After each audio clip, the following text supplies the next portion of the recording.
Guys genetics के ऐसे tricks जिससे आप कभी भूल नहीं सकते हो। तो इस वीडियो में, इस फर्स्ट लेक्चर में हम कवर करेंगे जेनेटिक्स के डिसऑर्डर्स, और दूसरे वीडियो में फिर अलग अलग जेनेटिक्स के बारे में हम पढ़ेंगे। So hey guys, my name is Dilshad Ahmad Siddiqui और welcome to our YouTube channel Dilshad Siddiqui. So अगर नए हो तो सब्सक्राइब करना मत भूलना गाइस। मेंडेलियन डिसऑर्डर के बारे में अगर हम बात करें तो ये 5 तरीके की होती है। पहला होता है कलर ब्लाइंडनेस, दूसरा होता है हीमोफीलिया, तीसरा होता है सिकल सेल एनीमिया, माइलोकिटोनेरिया, और उसके बाद पांचवा थैलेसीमिया।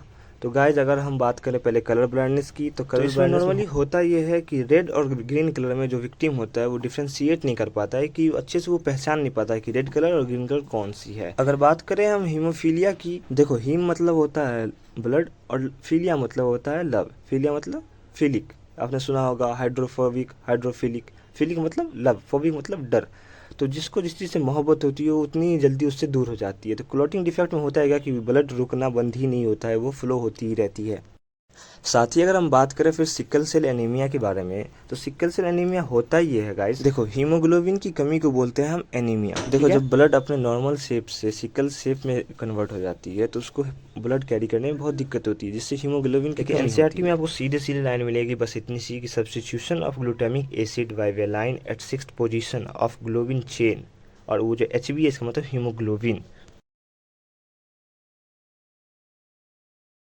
अब अगर हम बात करें फिनाइलोकिटोनेरिया के बारे में, तो फिनाइलोकिटोनेरिया का होता क्या है कि देखो सिंपल सी बात है, जिस भी वर्ड के लास्ट में यूरिया आ जाए कि मतलब वो यूरिन से पास आउट हो रहा है, तो मतलब फिनाइल कीटोन जो है वो यूरिया से पास आउट हो रहा है। अब क्यों हुआ? क्योंकि ये बॉडी में बना, अगर बॉडी में बना है तभी तो पास आउट होगा। तो ये कंडीशन जो वो एबनॉर्मल है। तो नॉर्मल कंडीशन देखो अब ये होता कैसे, फिनाइल एलानिन जो होता है वो टायरोसिन में कन्वर्ट हो जाता है, ठीक है, वो भी नॉर्मल कंडीशन पे। फिनाइल एलानिन जो है वो नॉर्मल कंडीशन पे टायरोसिन में कन्वर्ट हो जाता है। तो नॉर्मली होता क्या है, फिनाइल एलानिन जो है जिसके अंदर वो इंजाइम जो है वो अगर लैक हो जाता है, इंजाइम की कमी हो जाती है, उसकी वजह से वो कन्वर्ट हो जाता है फिनाइलोप्यूरिक एसिड में।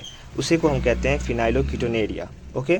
अगर हम थैलेसीमिया की बात करें तो थैलेसीमिया को याद रखने का नॉर्मल सा तरीका है, वो ट्रिक है, वो है कि हीमोग्लोबिन में चेन कम था। हीमोग्लोबिन में चेन कम था का मतलब है गाइस, देखो होता क्या, हीमोग्लोबिन में जो चेन होता है वो अगर कम हो जाए, अल्फा बीटा जो उसका चेन होता है वो अगर कम हो जाए तो उसी की कमी को हम कहते हैं थैलेसीमिया। अगर हम बात करें क्रोमोजोमल डिसऑर्डर्स की, तो 3 तरीके की होती है। पहला होता है टर्नर सिंड्रोम, दूसरा होता है क्लाइनफिल्टर सिंड्रोम, और लास्ट होता है डाउन सिंड्रोम। तो क्लाइनफिल्टर और टर्नर सिंड्रोम सेम ही तरीके की होती है, बस फर्क होता है। इसको याद करने का एक तरीका है माता पिता बच्चा। माता मतलब गाइज टर्नर सिंड्रोम, और साथ ही पिता मतलब होता है क्लाइनफिल्टर सिंड्रोम, और बच्चा मतलब हमें याद रखना है डाउन सिंड्रोम। डाउन सिंड्रोम जो 21st ट्राइसोमी के कारण होता है। अगर वीडियो अच्छी लगी हो तो सब्सक्राइब करना ना भूलें, और साथ ही अपने दोस्तों में शेयर करें ताकि वो भी इस चीज़ को अच्छे से जान सकें।